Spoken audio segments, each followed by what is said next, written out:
什么东西都是适合自己才是最好。我是听一个朋友说，他说你到西班牙那边体验不是很好，是因为那里的气候还是什么原因？没有说体验不好，还是葡萄牙？还是葡萄牙？葡萄牙是有一个朋友，他已经在葡萄牙生活了10几年了，他也是从小就过去了。他是对我讲了很多，就是说葡萄牙实际上跟你观察你游客来的感受是不一样的。对，它没有那么好。它之所以成为发达国家最末流，它是有它的道理的。是吧？然后我们作为游客看不到的一面，他给我讲了很多。当然，葡萄牙也有好的地方嘛，就是说什么都有，这个优势劣势嘛。但是我觉得，就是说整体来说，西班牙、葡萄牙，他们给我讲，葡萄牙可能还好，对数字游民还好一点。但是西班牙这边，反正是第一个税比较高，就是收税，对于中产和富豪来讲，它是没那么好，没有那么大的吸引力。葡萄牙呢是办事效率极其缓慢就是什么签证的续签呐，办这些，你只要找公家去办事儿，哎呀，简直就是没有办法说的，就一言难尽的。他们讲的就是，既然有比德国还要慢的，德国的效率也是非常非常低的。可能说到这儿有人又该，他们就是老是说我既要又要了，你又开始精致利己了。我是这么看的，我就是说，谁都是趋利避害嘛，是吧？对啊，我觉得不可能说我都能够去。接受很多面面俱到的，那是神。对，别老拿这个放大镜去看别人，而拿美颜去滤自己。就是说，每个人都要考虑一下自己，是吧？是。这是一个本能，就是趋利避害是一个本能。包括在这个油管上面也有一个朋友，他也是做博主的，叫这个公民老黑嘛。早年间也是在西班牙，他不是到美国去了吗？是吗？没有，他后来又去了泰国。对，公民，我怎么那么熟悉这个名字啊？是一个所谓的反贼博主最早的时候是来到西班牙，说西班牙自由啊、民主啊，怎么样好。但是实际上他体验了一圈下来，他觉得不好，这个地方对他来讲然后他现在又去了泰国然后我只能说我尊重他的这种选择，对于每个人都是不一样的，看到的点对，适合自己的路就好。不是说我觉得就是西班牙整体都不好，它只是对于这样的人来说是不太理想的。对，我插一句，那个葡萄牙吧，因为我去过几次啊，当然是去几天玩，就是走马观花。就是我觉得西班牙，葡萄牙，比如说它的南部的海特别特别漂亮。然后呢，在那个地方的常住的人告诉我，其实葡萄牙本地人他们生活压力非常大，因为比如说里斯本，它的房价特别特别高，对，本地人很多人那个房租都负担不起啊。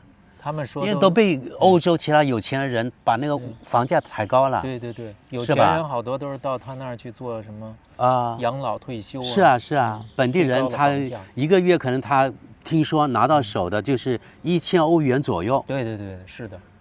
但是房价又那么高，房租那么高，所以很多人根本这生活压力非常非常大。对，好多大学毕业生都40%，我看他们说的统计数字都是大学毕业以后就去别的国家去打工去了，对，或离开自己的国家。那你说一个很理想的地方，为什么那么多人他背井离乡去别的国家去打工呢？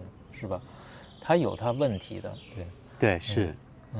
然后说到问题，今天我突然就是有一个人就给我这么回复的，我觉得我想听听您的看法。你的粉丝吗？对，我的粉丝是这么说的，我还给截图了。对，如果你对这个国家让你反感、讨厌、挑剔、不舒服，那你为什么那你就像受了很大的委屈一样，就是没有人邀请你去挑剔他们的生活，不仅没有人邀请你，反而他生来就跟随他们的东西，就像商品买卖一样，就是任谁都会觉得，就是你说他们这些不好的东西，他们会觉得不舒服。那么就是他那个意思，就是说你不应该作为一个游客，你就说这么多不好听的话、不好的话。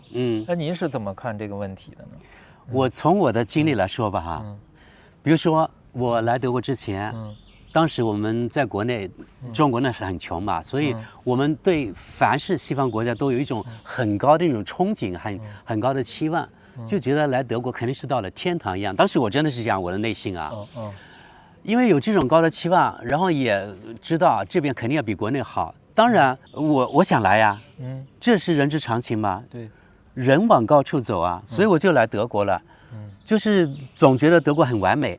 但是你不知道一个地方一个人啊，你要跟他相处久了之后，你才发现他一个是真正的一个什么样的人，对吧？一个国家一样，一个地方一样。我现在发现德国的问题越来越多，因为人是那个动态的，人的内心是动态的，对吧？国家的发展一样啊，它是动的，不可能一成不变。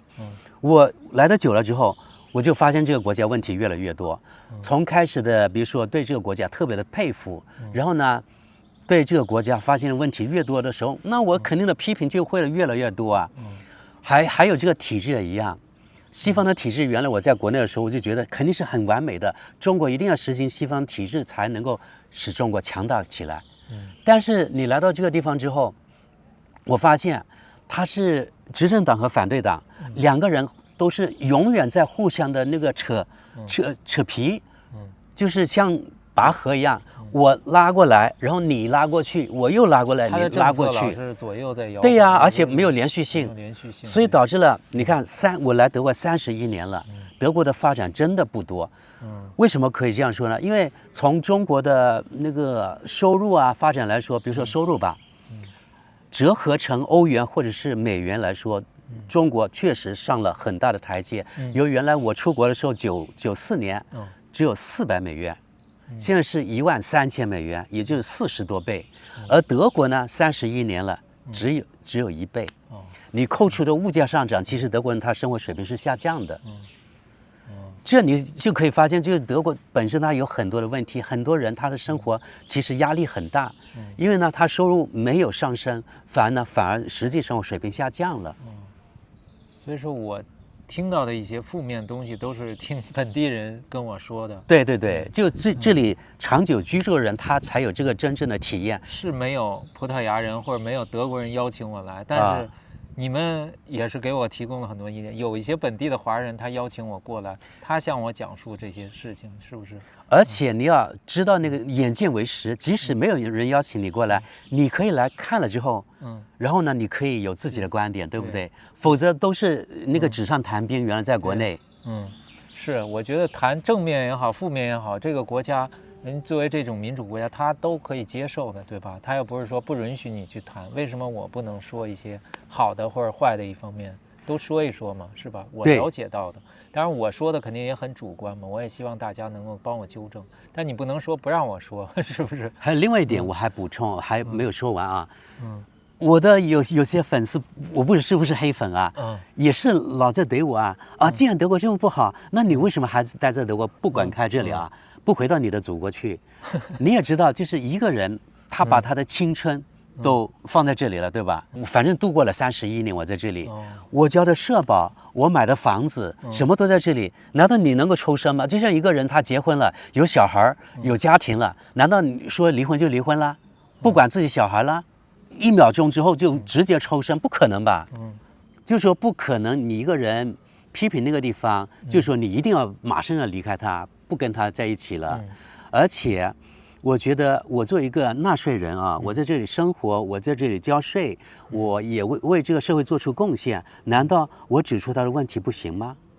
然后呢，我发现就是很多人，不仅是我们国内的，也有台湾的、香港的都有，就是对德国、对西方国家有一种天然的崇拜吧，以为像这样的社会是比较完美的。然后呢，你指出了他的问题呢，他就不能接受，就认为呢，你就故意呢黑这个国家、黑这个社会，其实它就是问题的所在呀。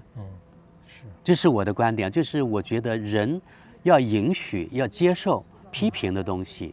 对吧？没有任何的国家，没有任何社会是完美的。中国也有它的问题，西方同样有它的问题，德国有很多问题。那你觉得现在中国有什么样的问题呢？中国的问题呢，就是现在比如说吧，经济比较差，然后呢，失业的人可能比较多，然后整体，由于这个房地产崩盘之后，然后呢，很多人他的那个比如说还房贷都成问题，对吧？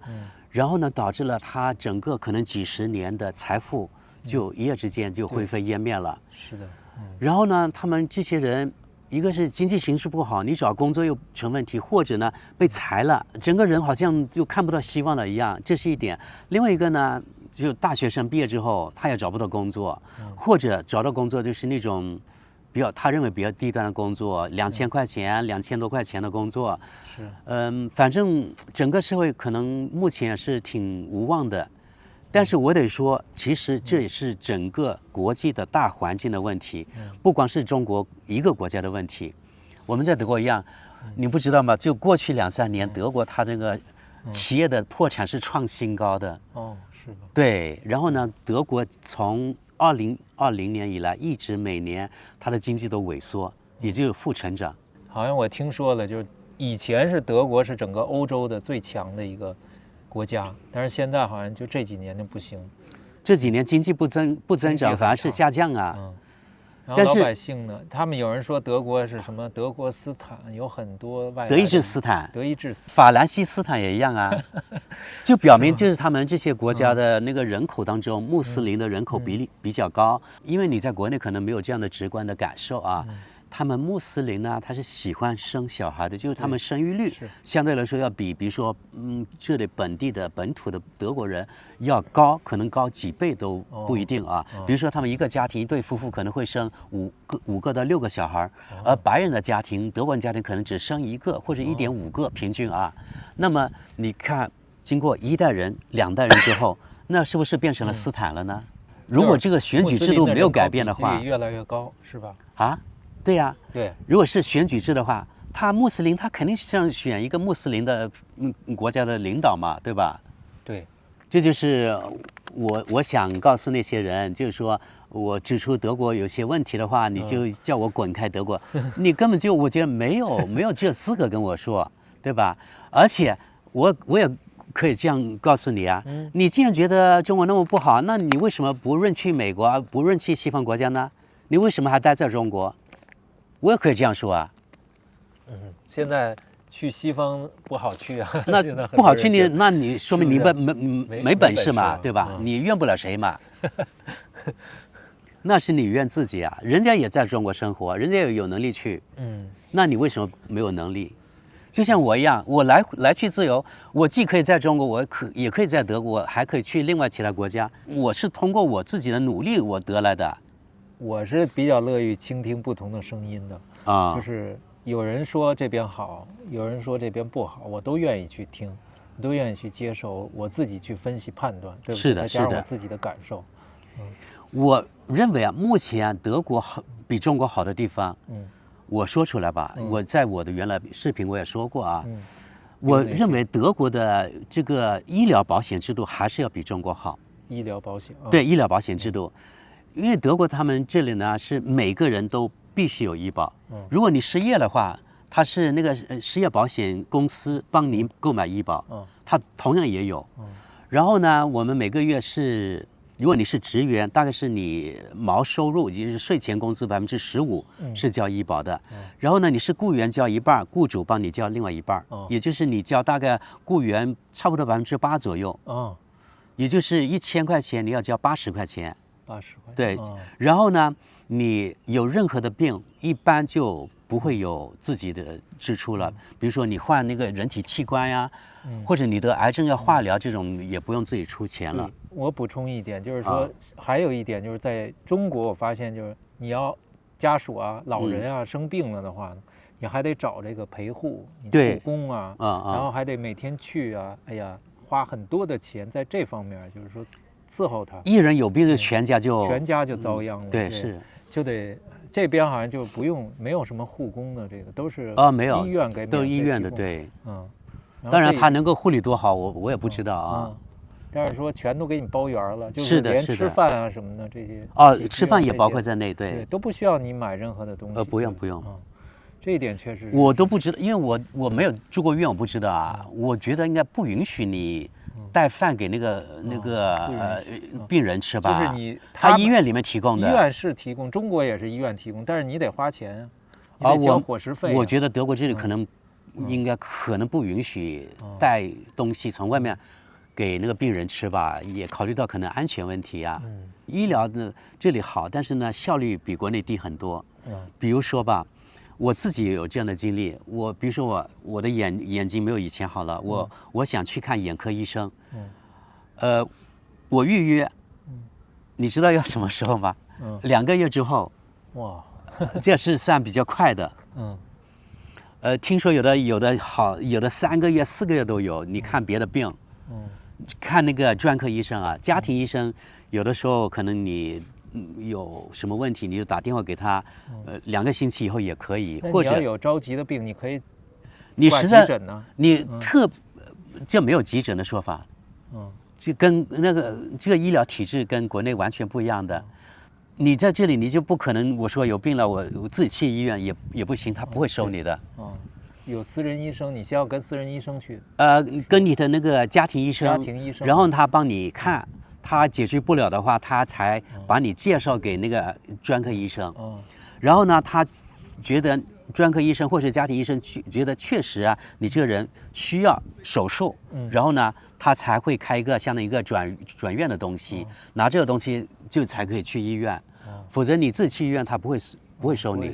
对，相当于它是分流的，在德国。你首先是去你的诊所。所以医院的话，它是比较安静的，在德国。对，我在葡萄牙，我也有幸去体验了一下，到医院里边去挂了个急诊啊。然后呢，我个人感觉那边医院很安静，不像我想象的那样。对，然后呢，沟通起来也很顺畅。当然你急诊你要等很久吗？没有，我是最慢的那个，他让我第2天就下午去的，第2天早上再去，就是。它有一个分诊的几级标准，最低的那一级好像也是在几个小时之内就可以给你处理掉。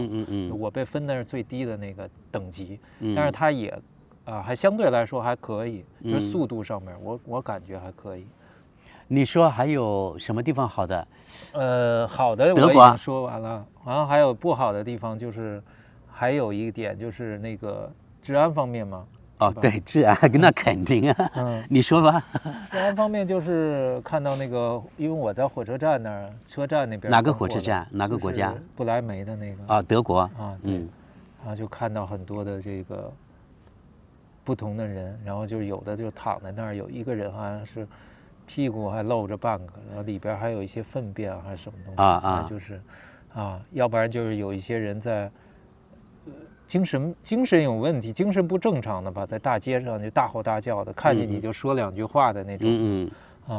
反正我个人感觉比这个英国和南欧那边要吓人一点，这些一些流浪汉，对。这也出乎你意料哈。对，我就感觉到不是特别安全，就是有时候在那个火车站附近不是特别安全，要这地方我觉得应该好一点嘛。然后还有就是有人说他们整体来说白人会相对高傲一些就是骨子里边他们会不是特别看得上那种也是内心里分3、6、9等的，把一些就包括美国人他们都看不上，有的骨子里就觉得你们特别土是吧？没有文化，像我们欧洲是最有文化。他们内心会把其他的国家或者人种分成3、6、9等。对，是吧？是这样是有吧？但是西欧还好，就是西欧那些国家呢，他们表面上还能做出一些大体的这个客气，是吧？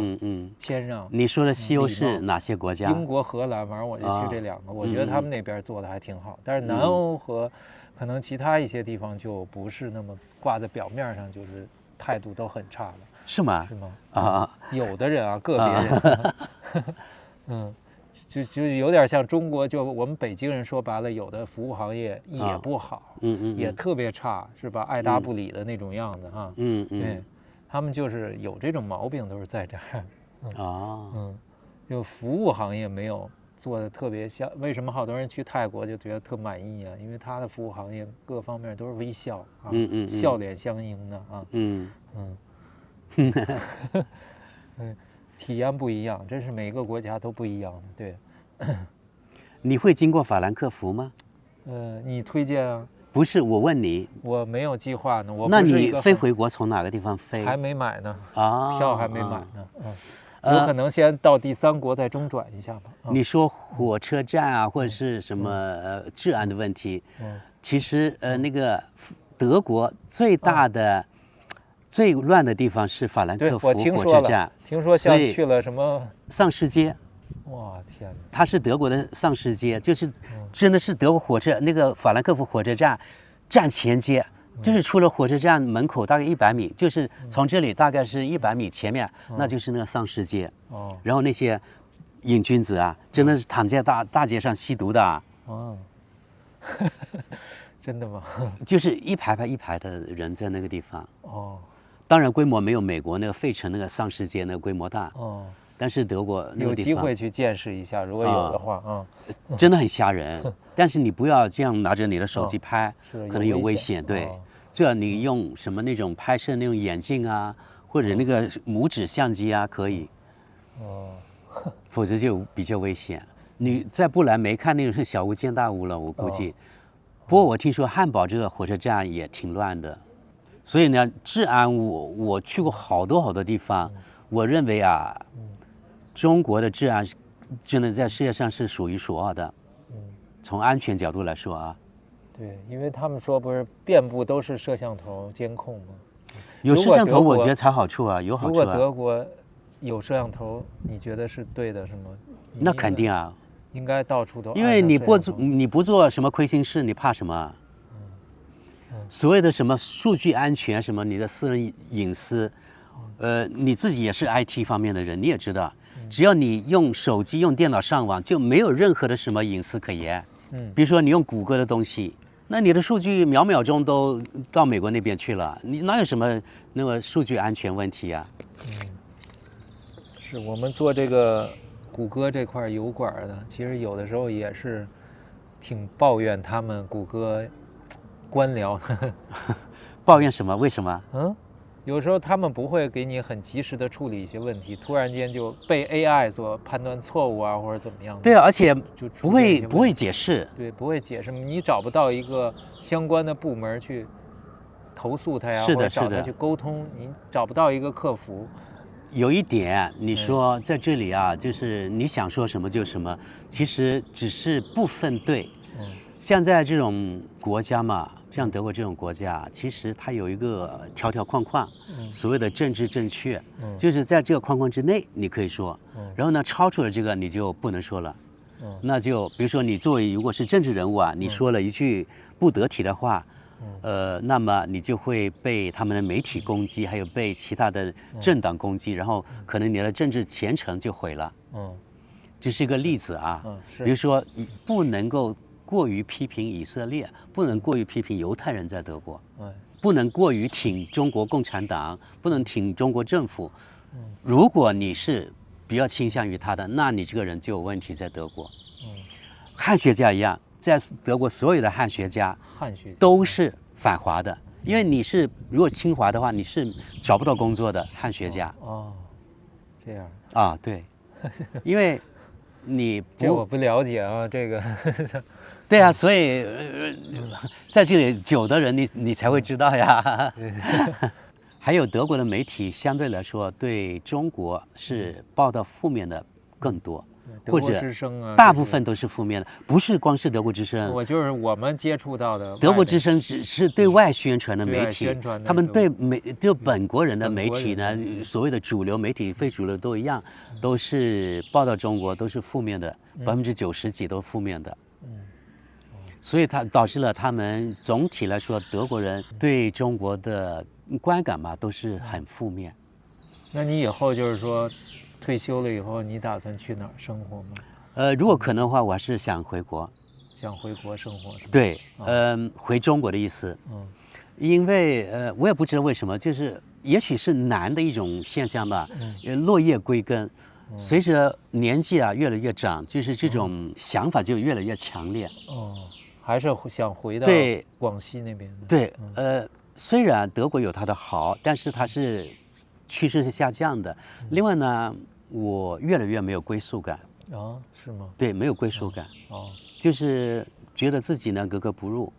格格不入，跟现在的这个环境。对，而且，现在看到德国这样的情况，我反而呢就是越来越反感他们这边，然后呢越来越觉得这不是我的国家，不是我的家，我越来越没有家的感觉了。这是我内心的非常强烈的感受。这样。可能你不知道，我当着这个面呢，我就再说一下吧。我现在正在办理恢复中国国籍的手续，目前呢其实是非常顺利的。在这里其实有个谣言，就民间的那个坊间的传说是不对的啊。就是说，一旦你什么放弃中国国籍，就很难恢复了，或者你想加入中国国籍比登天还难。特别是对于原来有国籍的那个现在的华人，想恢复中国国籍肯定是可能的。有个前提，那就是你没有做对不起你原来祖国的事情。如果你在海外干反华的，像那些法轮功，或者是配合像美国专门打压自己祖国那种，可能就有问题。像我们这种人从来没有做过什么亏心事情。我没有做博主之前，我也是一个守法的公民啊。我既守那个德国的法律，也守中国的法律。所以我没有任何的污点啊。大使馆或者中国驻外的机构可以去查我的任何的历史啊。我没有污点，所以没有那个理由去拦我嘛。按照中国的法律，像我这样的人在国内有直系亲属，或者呢你还有哥哥姐姐啊，或者你在国内有房产，这些呢都是你可以恢复中国国籍的理由。然后呢，我原来所有我国内任何的那些证件我都没有丢，比如说我最后那个护照已经失效的那个中国的护照，剪了角的那种，我一直要保留着，20-30年我保留着。这个呢就是最好的证明，就是证明你原来是中国公民。像这种的话，就是有这种证明的材料是可以让你很大概率可以恢复的。我今年2月份第2次去大使馆，他叫我再去一次，然后呢又审核了我全部的那些材料，没有问题之后，他就把我的材料收上去，然后呢现在返回到中国的移民局去了。那是不是意味着就是说你要恢复中国国籍，这边就放弃了？我放弃了，对。其实这边没有必要放弃，但是按照中国法律，中国是只有一个国家的国籍，对吧？是。德国是可以双重国籍的，但中国不可以。所以按照中国的法律呢，我必须放弃在德国的这个身份。那以后是不是去其他国家旅行就很不方便？有的中国国籍，因为很多地方你需要签证。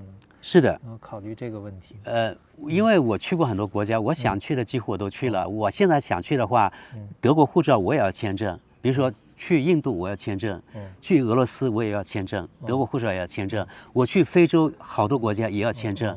所以你拿到德国护照之后，你真正要旅行之后，你才发现其实德国的护照并不是传说的那么方便，很多国家也要办签证。还有我发现，其实中国的护照为什么现在没有那么方便呢？为什么呢？它有意识形态的问题。因为所有西方体制的国家，它是对中国有一种敌意的，那么它主动的，它就会不给那个签证给你这个国家。比如说，为什么这样说呢？像巴西啊、阿根廷啊，还有什么墨西哥，还有另外还有其他很多更穷的国家，他们都可以免签来那个欧盟国家，巴西都可以啊。巴西的人均 GDP 要比中国低得多，现在。但它可以，因为它是同一个体系的国家，所以它有一种天然的亲近感。我是这样解释的啊。那我解读是不是因为就是过去有很多人，他们就滞留在这边了，一些中国人拿着中国护照，数量比较多，所以他必须要这么去管控一下。我认为这只是一个原因，但并不是主要原因。我认为只是肯定是一个原因。有啊，当时现在也还有啊，有些对吧？也有些到了那个黑下来的。昨天还有人跟我打电话说，我能不能我那个什么申根签证到期了，我能不能从什么法国、西班牙我到德国来？我说这边现在边境都管得挺严的，可能进不来。就换了这些政府之后，就管得比较严了。是吧？